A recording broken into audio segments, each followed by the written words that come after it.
Hello again, Broncos country. It is game day. We are approximately 45 minutes to 30 minutes away from game start, and David and I are here to have a little sippy sip with you guys. Yeah, little sippy little sip pregame of some of something. this delicious Breckenridge Distillery bourbon that we haven't opened yet. This one, I'm drinking the other one. That's right. But if you guys stick around at the end of the game, all the Orange Weekly, as many of us that we can get on as possible, if we clinch the play, if we can get in the playoffs with this playoff game, really is what it comes down to. We will be busting open our bottles of 5280 from Breckenridge Distillery and celebrating with you guys, because that is the goal, right, David? That's right. I would show you guys mine. It's a little too far away on the table for me to grab right now. Not the best staging of our year, but that is the way that it goes sometimes. Jared, how are you feeling? What's your nervous level? What's your excitement level? Where are you at, buddy? I have been on a roller coaster from the start of the game, the Cincinnati game last night, to now. I've been on a roller coaster of highs and lows. And let me explain. I'm going to give you kind of, so at about halftime, I was at a low of last night's game. And then it looked like Pittsburgh might be doing something. I was like, okay, cool. Like maybe there's a chance. And then I was at a low again at the end of the game, but I came back to a high this morning, David. I was at a high because I was like, look, we're playing the backups. We got this. And then I watched these morning games, aka Tampa Bay, where Tampa Bay needs to win and against a 3-win team or 4-win team in the Panthers. And Saints. They can't. Who are they playing? So it's Tampa Bay's playing the Panthers, Saints, Atlanta. and the Saints. Panthers are playing the Falcons. Yeah, exactly. And nobody now wants it looks to win. like Tampa Bay went up by 1, but it looks like they don't want to win. Yeah, they can't get out of their own way. And I'm really worried I don't think it's going to be us. But I'm back in my little shell of nervousness of oh man, anything can happen. This is the NFL. It is. This is the NFL. Anything can happen.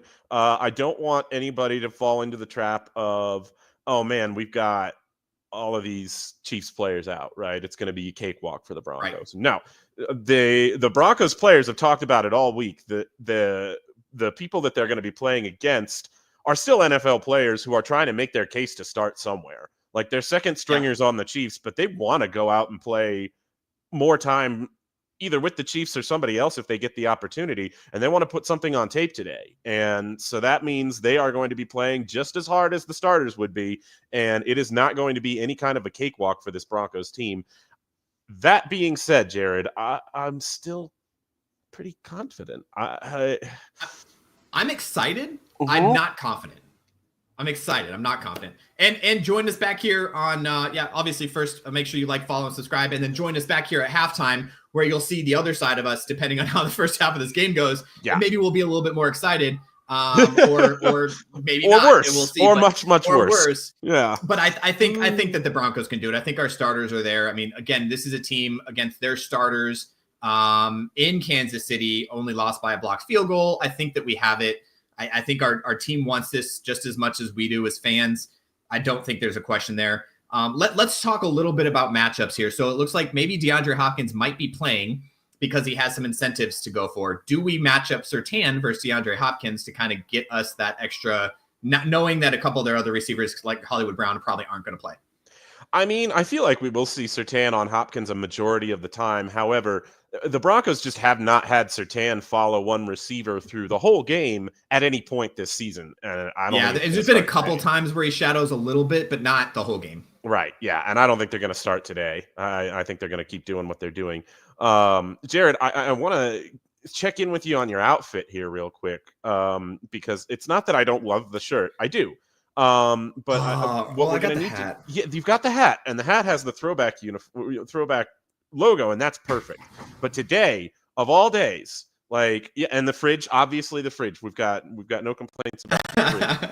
But as you can see, I've got not only the jersey going, but underneath the jersey, we've got the sweater, and underneath, on bottom, we've got the pants. So we're going to have to, I think we've got to pump up that representation a little bit for that throwback logo. Because, guys, I'm sure you already know, but the Broncos in those throwback uniforms again today, just looking at the pregame warm-up photos is it's something really special. And it's I'm going to need you to step it up specifically.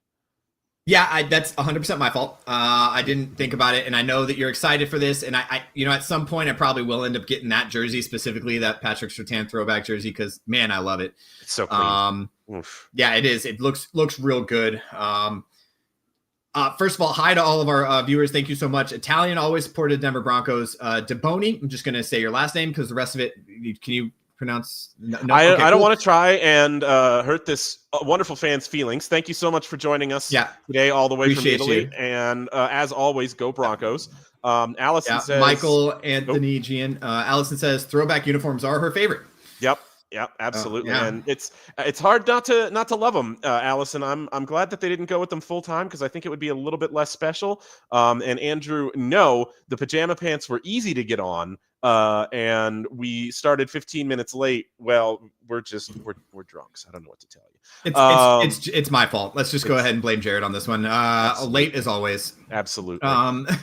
But guys, we want more of your comments, more of your questions. We will be asking for your score predictions at the end of the show. Jared, I believe are we still giving away a prize if somebody we do. nails that we correct have yet score to give prediction?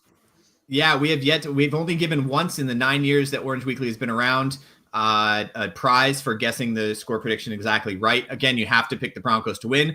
This year we're giving away a jersey. So if you can get that score prediction right, make sure you screenshot it, send it to us so that we can know, go back and look at it. And then, we have a jersey to give away, a Denver Broncos authentic jersey, if you can guess the score prediction right towards the end of this show.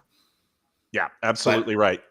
All right, guys, keep leaving your comments and questions. What are you thinking about the Broncos versus the Chiefs backups today? Jared, we saw Peter Schrager say a little bit earlier today that the Chiefs, there's a decent chance the Chiefs will play their third string quarterback as well.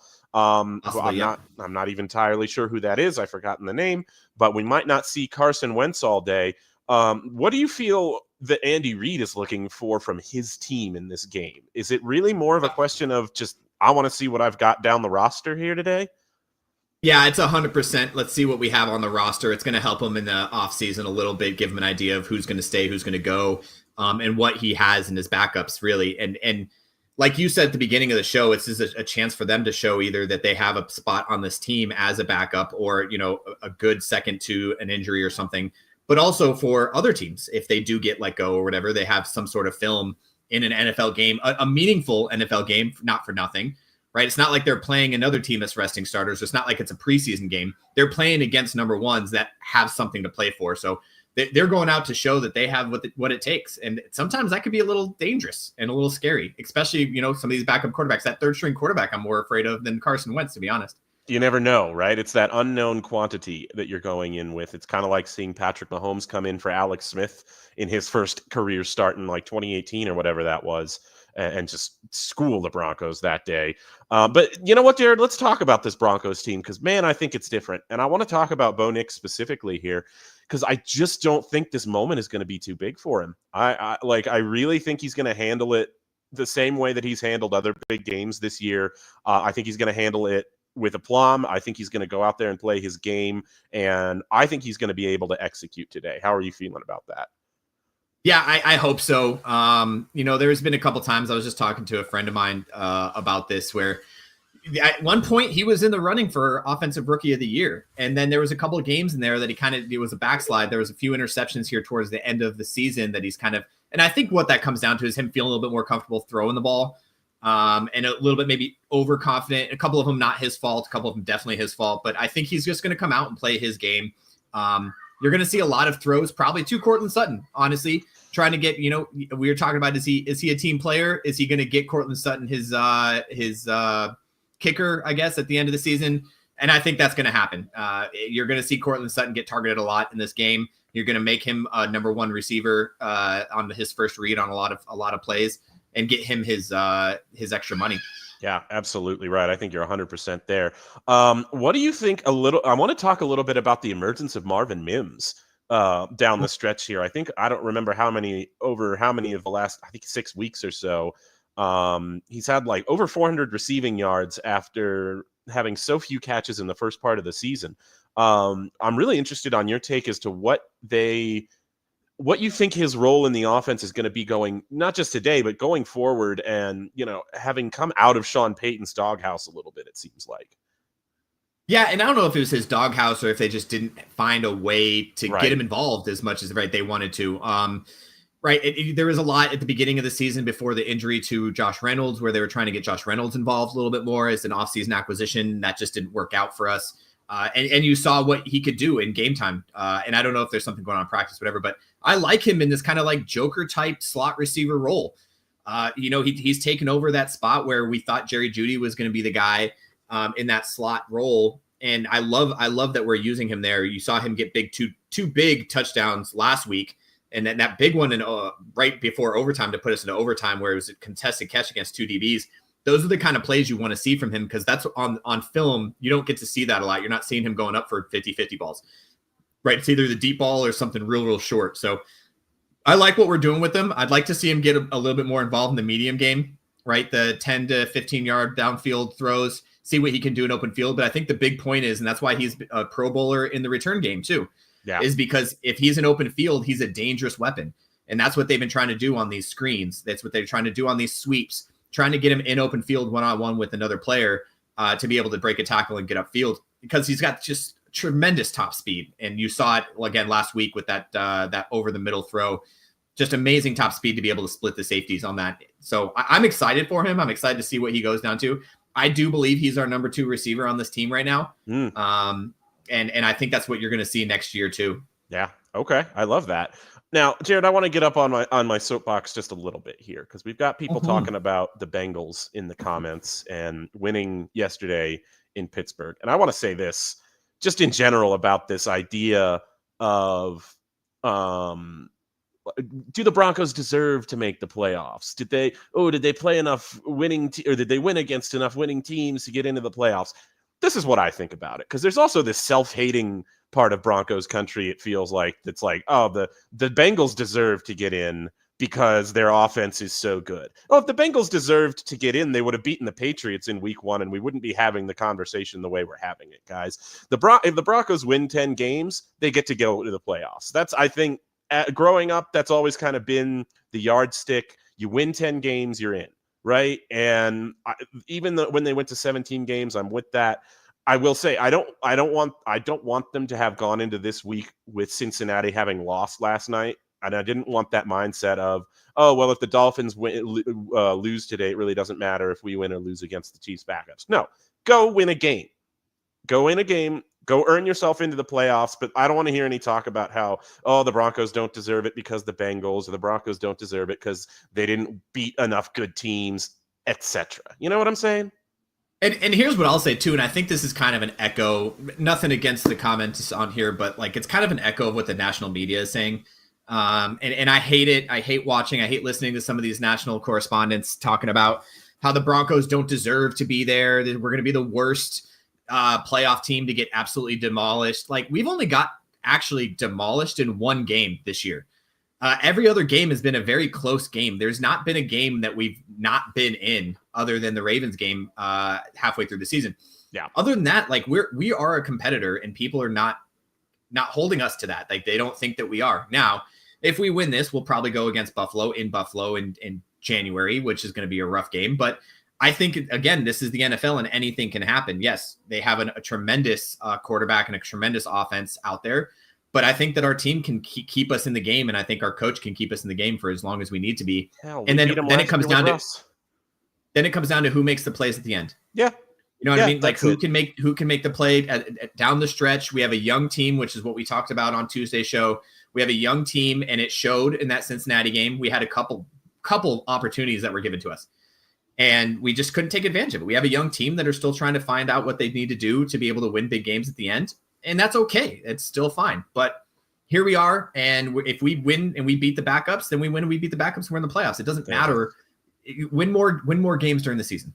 There it is. What it comes down to. I get it. And Mike, I get it. But Jeff Saturday's problems are not our problems. The only reason I even know Jeff Saturday's name is because he coached the Indianapolis Colts for one hot, disastrous minute and proved that nepotism coaching hires are just the stupidest thing you can do for your team.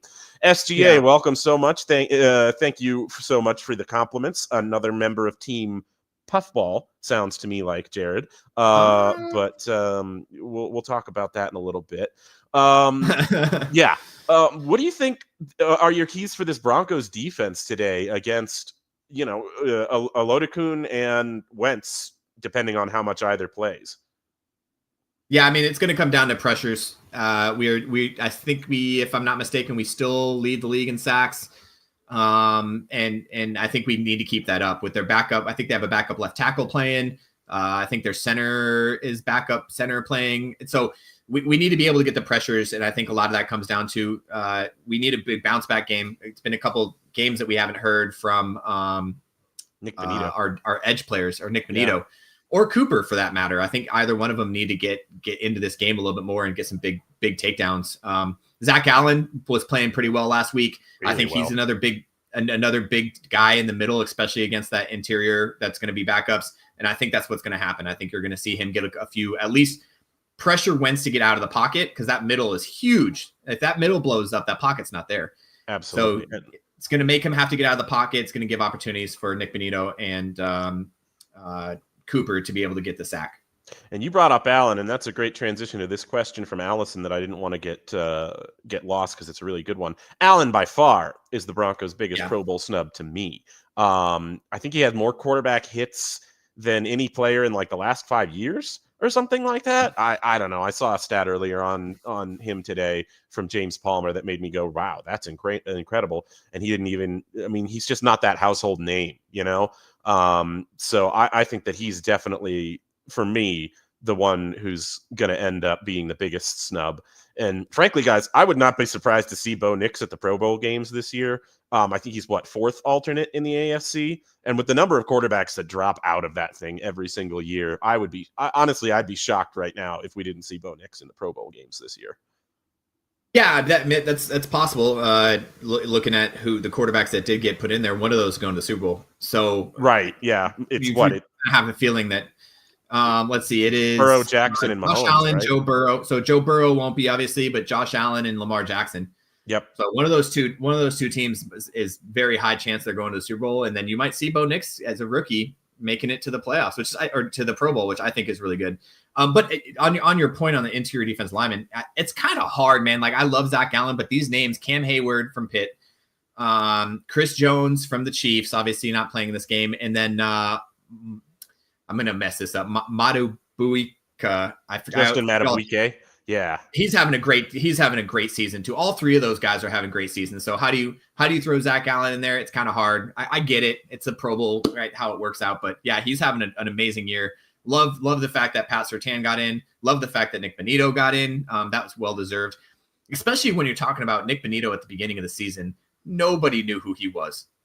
Yeah, Nobody knew who he was, and him coming out of left field and just having such a great season for the Broncos, being such a good team player, is really, really helpful.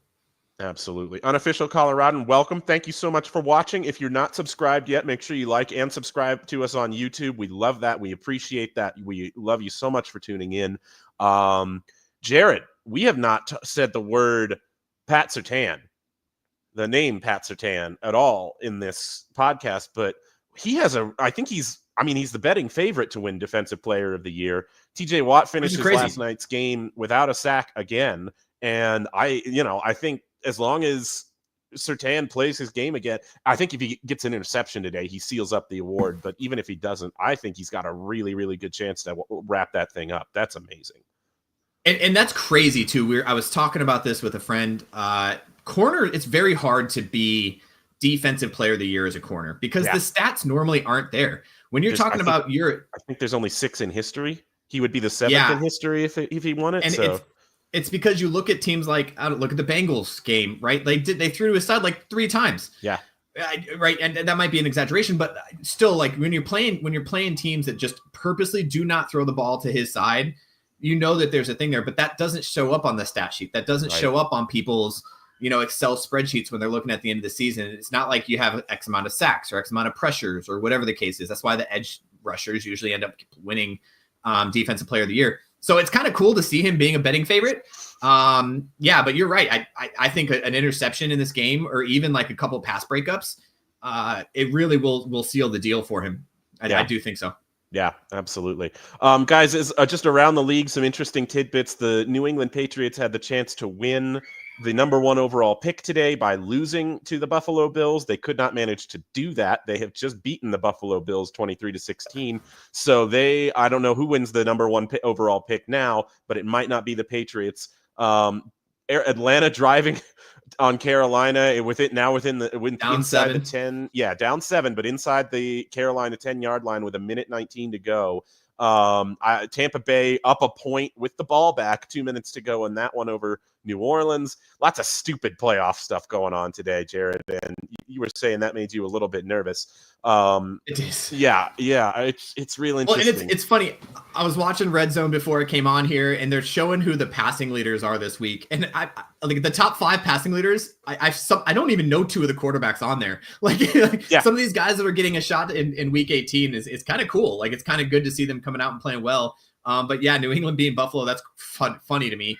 Yeah. Obviously, I think Buffalo resting their starters as well, if I'm not mistaken. They definitely did. Yes. Yeah. Yeah. So Tampa Bay, the 2 minutes they're on if they kick a field goal, gives Tampa Bay a chance, or New Orleans a chance to come down and win that game with a chance to seal the deal into the playoffs and win the division.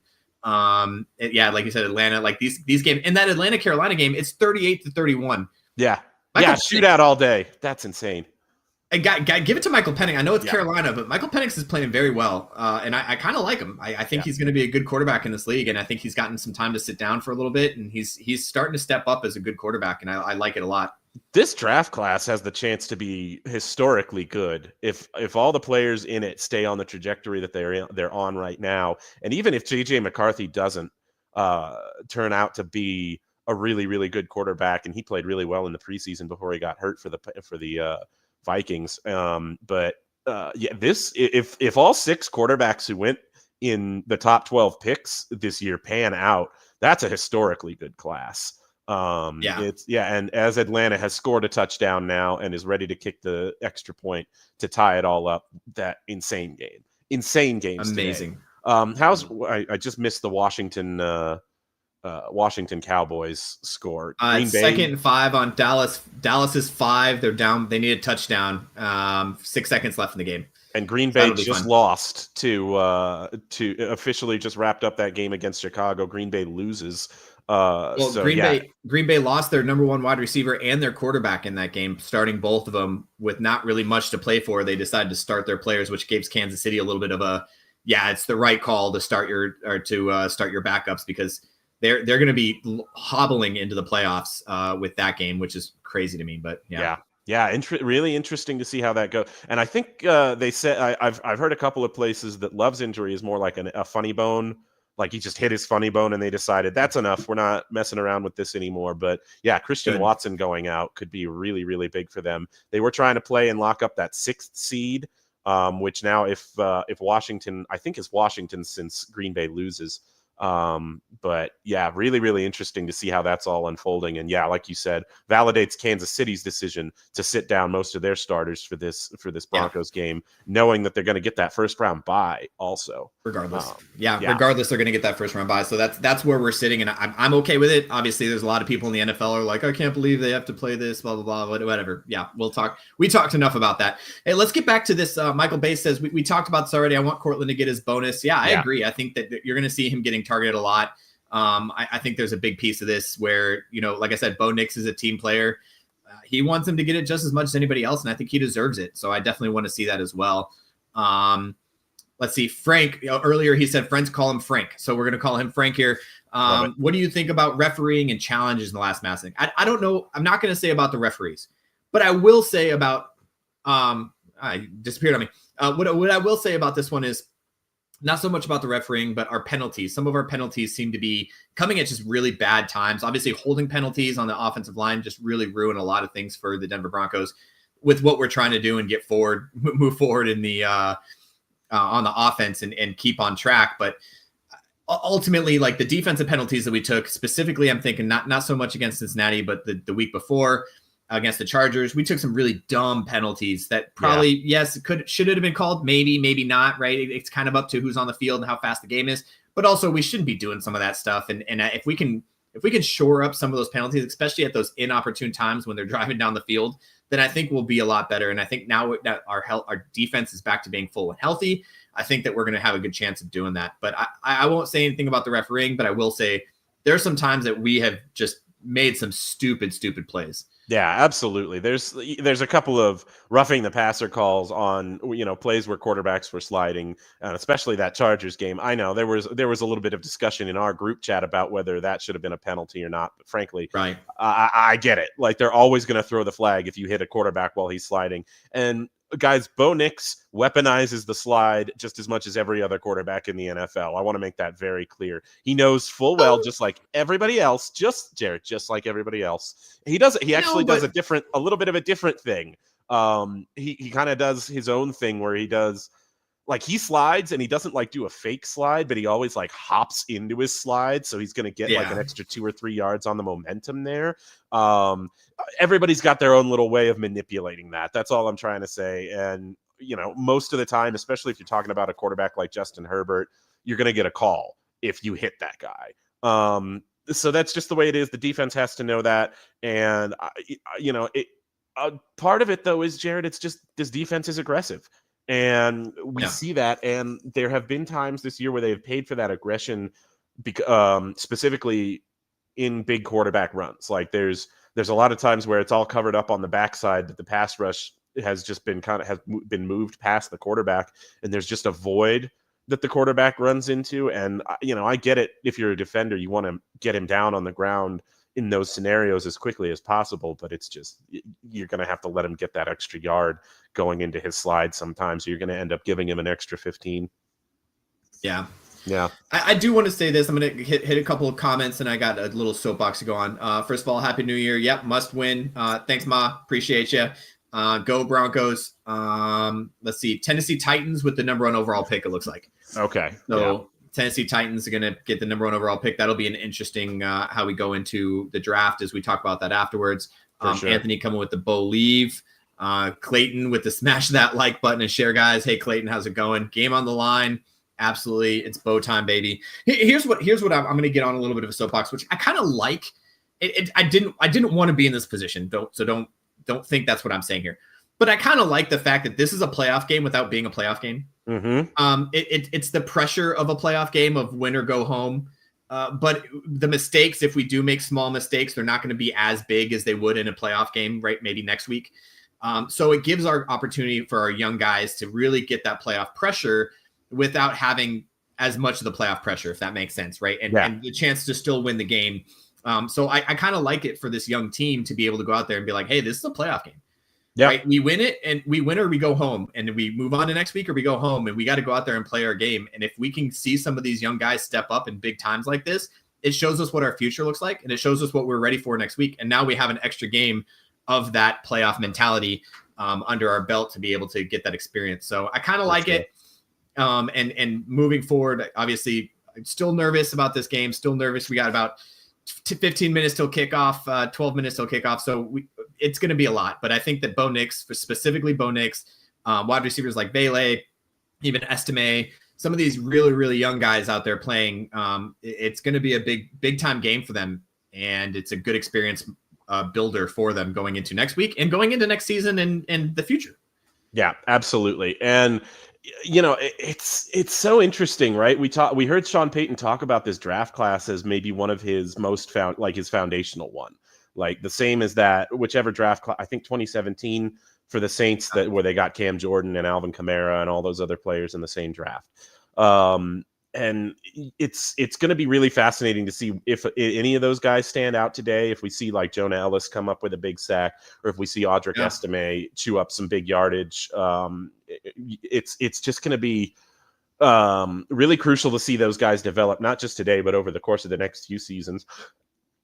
And Jared, as we're talking about the playoffs and our chances to get in today, step back from it just a little bit and tell me, do you think that the Broncos are, even if they don't make the playoffs today, do you think the Broncos are still ahead of schedule of where they were supposed to be at this time in their roster development?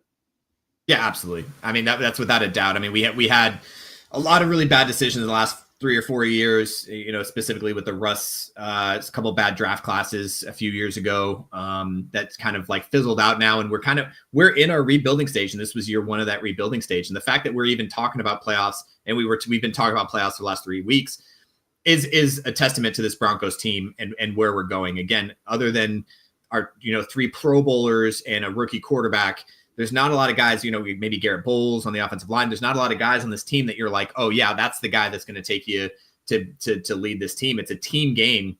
And what we're seeing is the culture piece. And I've talked about it multiple times on this show. I've talked about it on the podcast. If you guys aren't following the podcast, wherever you get your podcast, the culture of this team is really what makes me happy. They're playing for each other. They're playing for the right reasons. There's nobody out there that's just trying to get the bag, right? No one's out there trying to, get a bunch of money so they can get transferred somewhere, get picked up somewhere else and be that big guy. It's just, they're playing for the Broncos, and they're playing for what's on the front of their chest, not on the back of their jersey, right? Like we talk about all the time in high school, right? Play for what's on the front, not what's on the back. And I think that's what we're doing. I think that's what the Broncos have. And we're well ahead of schedule going into this. This is supposed to be a rebuild year. I mean, we've already, if we win this game, we've doubled the amount of the preseason. If anybody took the preseason win totals on the Broncos at the beginning of the year from Vegas, we've doubled it. We were supposed to win 5 games this year, and we're going to win 10 and go into the playoffs. So it just makes us so much happier for the future. And I know it's hard to look long range, especially this being week 18, which for the record, holy crap, it's week 18. Yeah, right. How did that happen? That flew by. This season flew by, and it's good does. though. And we're in a good spot. And we're, this isn't.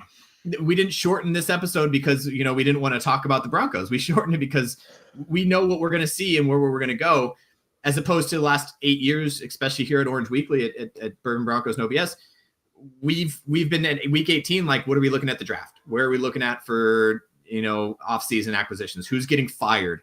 Yeah. And right now there's nobody that I'm like, get rid of that guy. I know you guys could talk about the running back room here in a minute with the last 10 minutes we have of the show, but we're going to have to get to we don't have time for that, David. We're not going to talk about it. But there's nobody on this team that I'm like, they're not going to be here next year. There's no coaches that I'm like, get rid of that coach. This is a team where you're like, this is a team that we keep them together for a little while. And we're going to be talking about being a contender, not just we're going to sneak in the playoffs. Yeah. Yeah, absolutely. Yeah. Boy, it's going to be so interesting as we go into the draft and evaluate the team needs, Jared.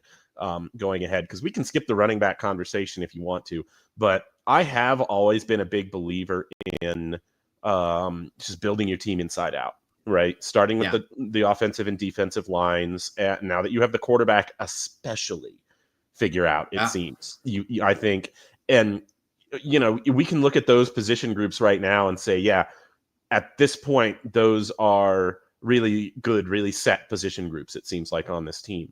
But you've got to have young guys really good young guys ready to step up. Because I think Mike McGlinchey is entering a contract year. I think Zach Allen might be entering a contract year as well. I don't know how much. I think Jonathan Franklin Myers' contract might be expiring. Either way, if these guys aren't about to leave in this offseason, then in the next offseason or two, they will be. And so getting guys in there who you can plug and play is going to be really, really good, I think, for the Denver Broncos just as a franchise. And we can talk about the skill positions all day, but that's really, I think, where you've got to focus a lot of offseason efforts. Yeah, you got Mike McGlinchey, Cortland Sutton, Zach Allen. Although I think did we just sign Cortland? Or no, he got he got a different. He's extension under contract next year. I know that. Okay, yeah. And then it's going to be big. And then I guess next year too, Pat Surtain is another guy that we got to worry about. But again, I think building from the inside, building from the draft. Mm-hmm. Right, we're not playing the game of get as many guys from outside as possible. It's kind of cool. I don't know. Yeah. It's a nice place to be. That's for sure. Yeah. All right, sure. David, we have about 10 minutes till game start, a little bit less than 10 minutes till game start. So let's go ahead and wrap this up. Let's talk about our final thoughts and our score prediction for a game against a Kansas City team in Denver wearing the throwback uniforms, as you are very well repping aware of and repping. Yeah, what do you think? How do you think this game's going to go, and what do you think the final score is going to be? Well, as everybody who listened to the pregame podcast knows, and I know you all did because you're all really, really great fans. Thank you again so much for joining us, not just today, but every show this year. You guys have been showing out. Michael, Andrew, Anthony, Clayton, Paula, Allison, Jerry, all of you guys. You guys show out every single week, and we appreciate it so much. Unofficial Coloradan, Frank, the newcomers, thank you so much for finding us. We really, really appreciate you. And back to your question now, Jared. I don't see any reason to change my prediction from what I said during the pregame show. And I think there's a decent chance that the Kansas City keeps it closer than Broncos country wants going into halftime, going into even maybe the fourth quarter. But I do think the Broncos end up winning this one 28-17. I like it. I do think it's going to be a slow roll. I think the Broncos are going to try to run the clock and play it like we were playing if Patrick Mahomes is on the other side. Yeah. Offensively trying to run the clock, keep the ball in our hands as much as possible, maybe establish a run game for the first time all season. Do we get our first 100-yard rusher all season, which I think is still crazy. If we end up the whole season with no 100-yard rusher, that's nuts. But it shows a little testament to Bo Nix and what he's been able to do with this team and our defense. But I think it's going to be a little slow roll, especially in the first half. But I do think we put up 30. I'm liking some of these 30 numbers that they're putting up. I do think it's going to be a 31. I don't know how much they're going to be able to get on offense. I think our defense is going to be able to swallow up their backups.